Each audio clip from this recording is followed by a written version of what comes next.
professor, physician, epidemiologist. I am Dr. Sri Banerjee.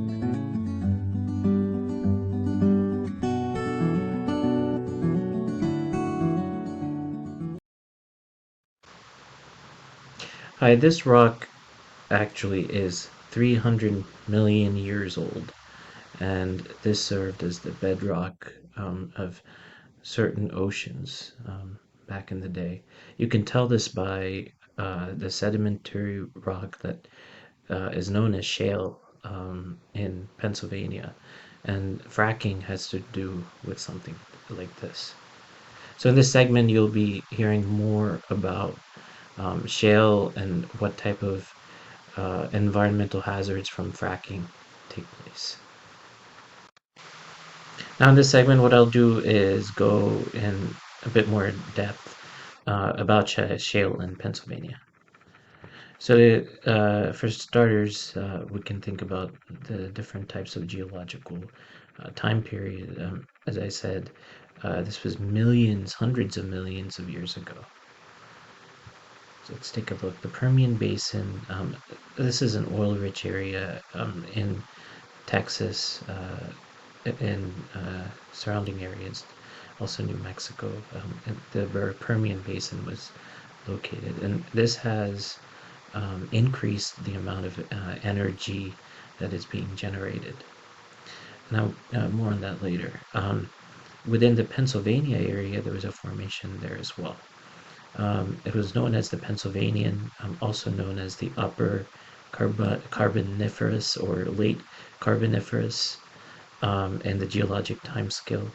And so these are more of the younger sort of time periods in the whole Carboniferous period. So what is in the Pennsylvanian, what's the time scale on the Pennsylvanian, um, in the Pennsylvanian era time? Um, 300, roughly 323.2 million to 298.9 million years ago. And one of the biggest innovations in evolutionary theory is that amniotic sac was born. The amniote egg, although outside of the of a fetal inside fetus, this was on the outside with an amniotic fluid in the middle. So now we transition into fracking. And what is fracking? It's a well stimulation technique. So a lot of times there's pockets of pockets of petroleum and things like that that are buried in there. So fracturing of bedrock formations by a pressurized liquid, and that's the rock that I have.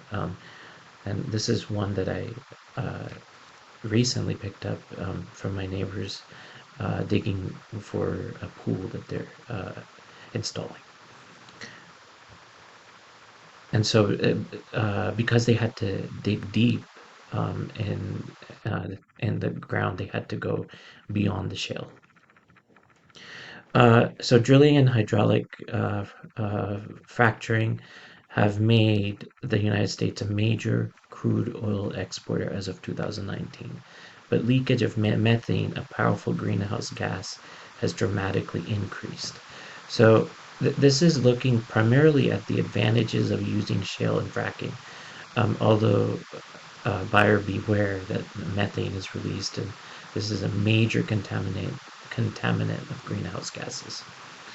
Um, what are other advantages? Well, increased oil and gas production from the decade-long fracking boom has led to lower prices for consumers, with near record lows of the share of household income going to energy expenditures. So it is a savings in cost.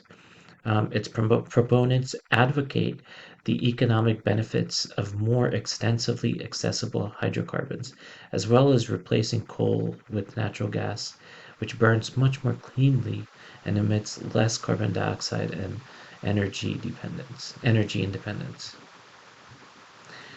However, what are the disadvantages? And it's for you to decide which side of fracking you stand on. Uh, the opponents say fracking is with the environmental impacts outweigh the benefits. Um, so there's contamination, potential contamination, including in groundwater and surface water. Also, there's noise pollution, air pollution, triggering of earthquakes, also resulting hazards to public health and the environment. So research has found adverse health effects in populations living near hydraulic areas and near the fracturing sites. This includes confirmation of chemical, physical, and psychosocial hazards. There is excessive pregnancy and birth outcomes, poor outcomes, migraine headaches, chronic rhinosinusitis, severe fatigue, asthma exacerbations, and psychological stress. Um, Adherence to regulation and safety procedures are required to avoid further negative impacts. So, in summary, shale is where we started, and this was something that was uh, formed hundreds of millions of years ago. So, this rock that I'm touching is from a long time ago. Um, and so, a lot of energy is coming from these sites, and unfortunately, fracking is uh, it gives rise to greenhouse gases, methane, and this is not good for the environment. And of course, there's additional health hazards such as rhinosinusitis, such as asthma, uh, noise pollution, birth defects, all of the above. So it's really important to understand the hazards of fracking and understand the historical context of the formation of shale. Thank you for listening.